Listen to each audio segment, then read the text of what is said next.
pessoal, meu nome é Maíra, eu sou psicóloga e no vídeo de hoje nós vamos falar sobre esse livro aqui, Minha Sombria Vanessa, da Kate Elizabeth Russell. Bom, antes de dar início, eu preciso te dizer que esse vídeo pode conter gatilhos emocionais, pois possui um conteúdo sensível a respeito de estupro, pedofilia, abuso sexual, abuso psicológico, físico, enfim. Então eu vou deixar aqui esse aviso, se para você esse conteúdo pode ser alguma espécie de gatilho, recomendo que você não assista. Ele começa no ano de 2017, quando Vanessa Why já possui 32 anos de idade.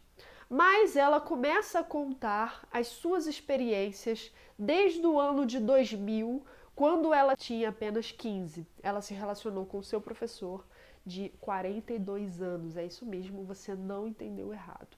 Lá em 2017, acontece um movimento. Eu não sei se você se lembra, mas foi aquele movimento Me Too que muitas pessoas vinham a público relatar experiências de abuso sexual sofrida, usando a hashtag MeToo.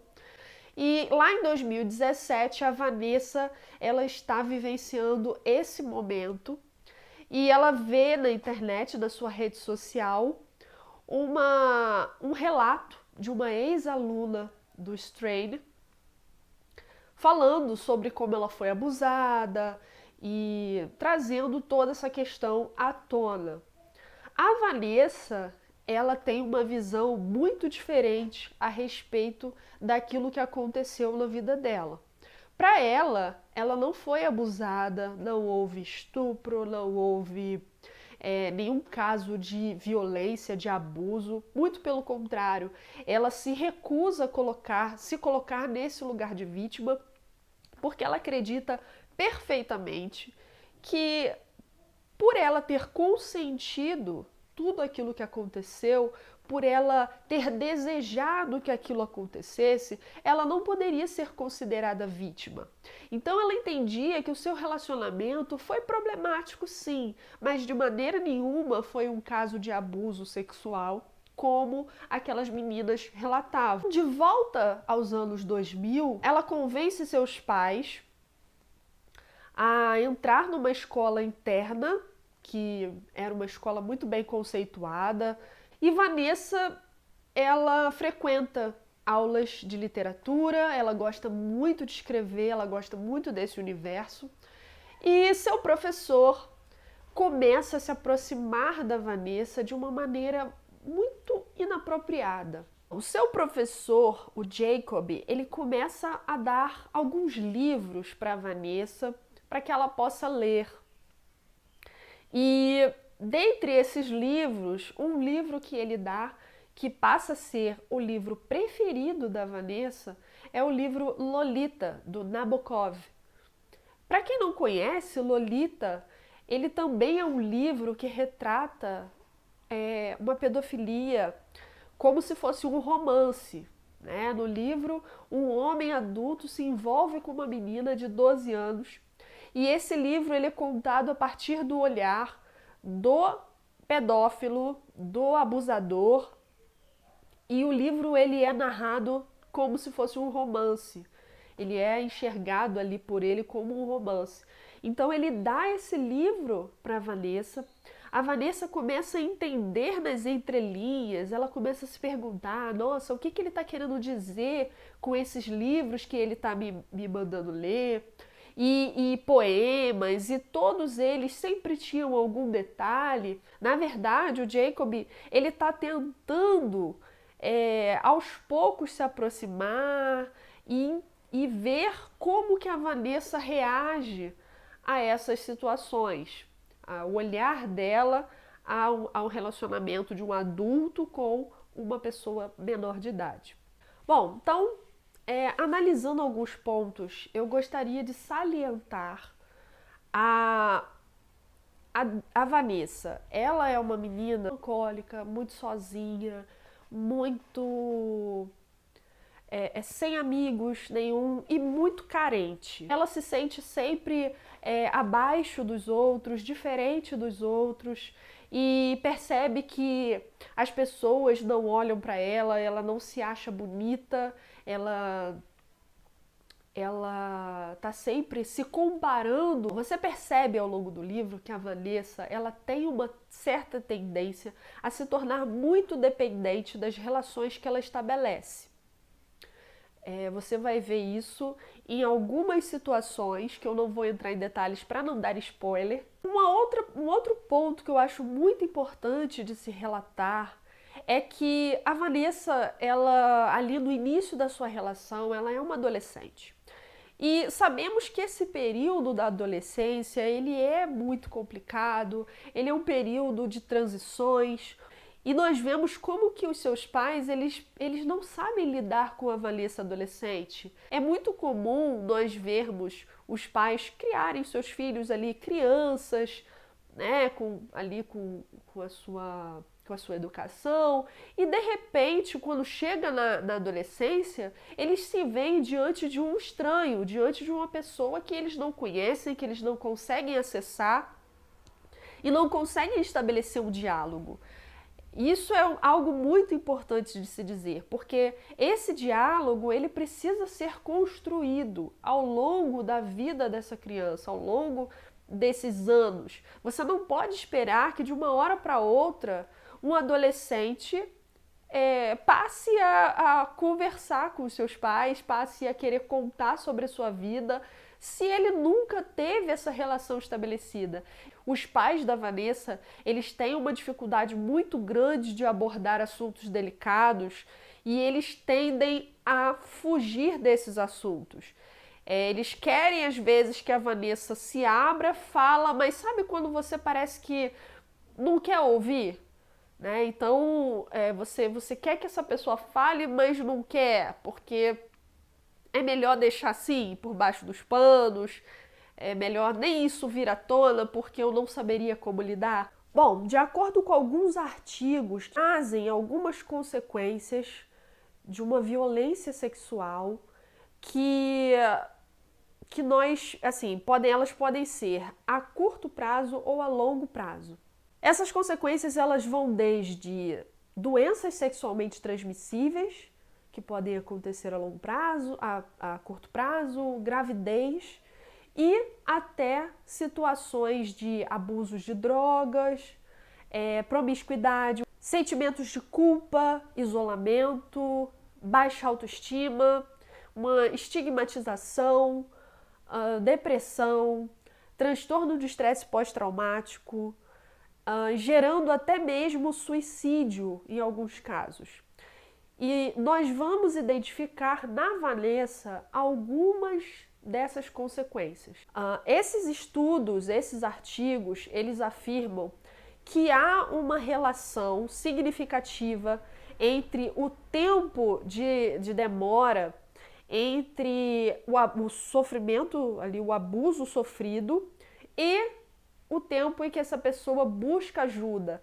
E a forma como os adultos, que não são os adultos abusadores, a sua família, a forma como eles reagem a essa situação, ela também é extremamente significante às consequências que vão se desenvolver durante a vida dessa pessoa. No caso, como eu estava dizendo, os pais da Vanessa, eles têm uma dificuldade muito grande em lidar com essas questões quando ela vem à tona. E eles simplesmente escolhem, principalmente a mãe, escolhe jogar tudo para debaixo dos panos e não enfrentar essa situação de uma maneira aberta. Agora, um outro ponto extremamente importante, a manipulação do Strain. Ele é um homem adulto de 42 anos que se interessa por meninas de 14, 15 anos e ele aborda essas meninas de uma maneira extremamente premeditada. Ele vai fazendo tudo de forma muito gradual, sentindo qual é a reação da menina, e ele escolhe as suas vítimas de uma maneira muito bem pensada. Você vê ali a Vanessa, ela é uma menina solitária, uma menina que, como não tem amigos, ela está sempre sozinha, ela não poderia, talvez, contar essa história para alguém. Ele faz ela acreditar que se uma história dessa vem à tona, ela tem muito a perder e que ele iria para a cadeia, ele ficaria lá e ele não conseguiria sobreviver a isso.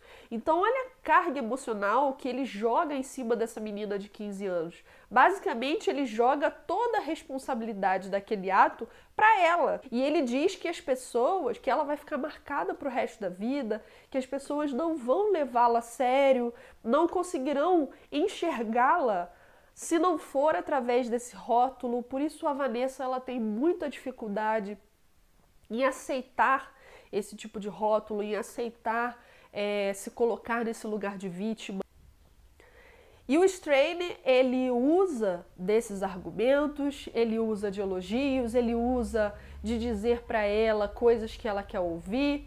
E a Vanessa, ela se pega se submetendo a certas coisas que ela não gostaria de fazer, mas para agradá-lo, ela se vê se vestindo da forma como ele gosta, ela se vê dizendo as coisas que ele quer ouvir, ela se vê muito preocupada em fazer a coisa certa, em ser uma boa menina. Traz para ela muito essa coisa da maturidade, que ela é muito madura e tal. E todas as vezes que ela age como uma menina de 15 anos e tal, ele tá sempre colocando ela como, nossa, eu achava que você era madura, Vanessa, será que eu me enganei? Você não é tão madura assim. E ela começa, por medo de perder a relação, que para ela é muito importante, ela, não, desculpa, tal. Então ela se vê dentro desse emaranhado onde ele controla toda a relação, todos os passos, mas ele faz ela acreditar que ela está no controle, que ela é a poderosa.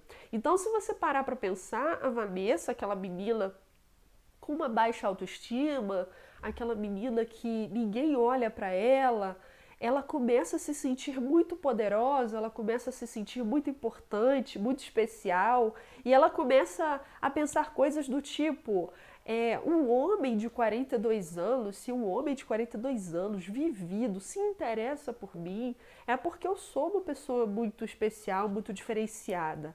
Então, ela se vê extremamente dependente dessa relação. O interessante é que, segundo os dados do Departamento de Justiça dos Estados Unidos, eu vou deixar aqui também na descrição o artigo em que eu li esse dado, ele traz pra gente essa informação de que abusadores sexuais, de que pedófilos, apesar deles reconhecerem que estão agindo fora da lei, ou seja, você vê o Strain, ele muito preocupado com essa questão da lei o tempo todo, ele sabe que se ele for pego, ele seria preso, ele poderia perder o seu emprego, coisas ruins aconteceriam, ele sabe que isso é errado, que isso é contra a lei.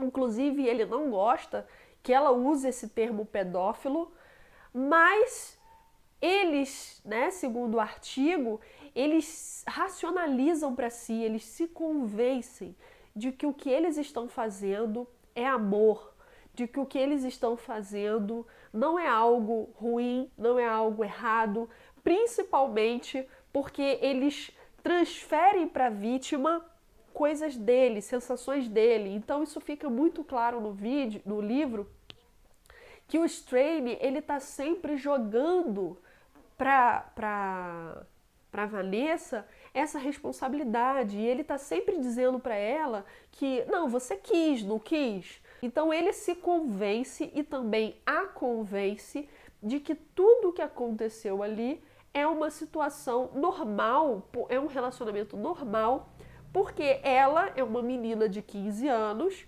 que escolheu Ele não obrigou ela a fazer nada. Agora, uma coisa que eu acho muito importante de se mencionar é o seguinte: como você deve imaginar, todas as pessoas com quem ela se relaciona, todas as pessoas que vêm a ficar sabendo sobre aquilo que está acontecendo, naturalmente ficam abismadas e tentam de alguma forma abrir os olhos da Vanessa, mostrar para ela o lugar em que ela está, e ela está sempre rebatendo isso. Nós que estamos lendo esse livro também ficamos muito com essa sensação, temos a vontade de fazer alguma coisa, a vontade de dizer para Vanessa, Vanessa, acorda, olha isso, o que está acontecendo? E essa sensação de impotência nos toma no momento que a gente está lendo esse livro por conta dessas coisas. Então eu gostaria de deixar aqui algumas dicas sobre o que você poderia fazer para ajudar uma pessoa que estivesse passando por essa situação, não apenas em questão de pedofilia, mas numa relação abusiva como um todo, que normalmente as pessoas têm uma certa dificuldade de se enxergar dentro daquela situação. Eu diria que você, como amigo, como familiar, é uma peça muito importante, é uma peça fundamental, mas diferente da postura que a gente costuma adotar, que é sempre crítica, é sempre julgadora, sempre exigindo que essa pessoa tome algumas atitudes, nós precisamos entender um pouco mais que aquela situação não é tão fácil quanto parece para nós que estamos de fora. Para quem está de fora de uma situação dessa, é muito tranquilo, é muito fácil a solução. Basta essa pessoa decidir e fazer um movimento contrário. Mas quem está vivenciando uma situação dessas, quem está mergulhado dentro dessa bola de neve, tem uma dificuldade muito grande de perceber isso, tem uma dependência emocional envolvida, tem muitas questões que aprendem naquele buraco. Uma postura interessante seria que você tivesse mais disponibilidade em ouvir do que falar. Eu sei que às vezes é difícil, a gente precisa ter um certo estômago para ouvir algumas coisas e não apontar o dedo, mas você precisa ouvir mais do que falar nessa hora. Você precisa deixar que essa pessoa fale sobre como ela se sente, sobre como é o ponto de vista dela. E é interessante porque esse livro, ele dá voz, a ideia dele foi dar voz a essas pessoas, a essas vítimas, que normalmente a gente não está disposto a ouvir. A gente simplesmente vê a situação de uma maneira superficial e julga. Nós não estamos tão dispostos a ouvir a versão delas. Uma outra questão é a empatia. É você conseguir se colocar no lugar daquela pessoa. Como assim? Tenta entender que a sua visão ela parte de um outro olhar, de um outro lugar. Você precisa exercitar essa ideia de tentar enxergar aquela situação como aquela pessoa está vendo, a partir das dores dela, a partir das coisas que ela vivenciou, a partir da história dela. E isso não significa de maneira nenhuma aceitar ou compactuar com aquilo. Isso não significa de maneira nenhuma tirar responsabilidades dos outros, mas isso significa entender que é possível que essa pessoa esteja vivendo, vislumbrando aquela situação de uma forma diferenciada, de uma forma peculiar, e que dentro do mundo dela, dentro da visão dela, é possível que aquela situação absurda faça sentido. E o seu olhar como amigo, como uma pessoa que está ali diante dela, muda. Porque ao invés de julgá-la e rotulá-la com uma porção de coisas e exigir dela determinadas coisas, você consegue entrar no mundo daquela pessoa. Esse foi o exercício do livro. O livro ele te permite entrar no mundo dela, ver as coisas como ela está vendo. E apesar de você ter uma visão maior, uma visão de fora, que engloba e que percebe tudo o que está acontecendo, que aquilo tudo é uma manipulação, você tem a sensibilidade de entender que o jeito como ela está envolvida e mergulhada ali não a permite ter essa visão. É extremamente importante deixar claro que a Vanessa, a personagem do livro, ela faz terapia, ela faz acompanhamento psicológico.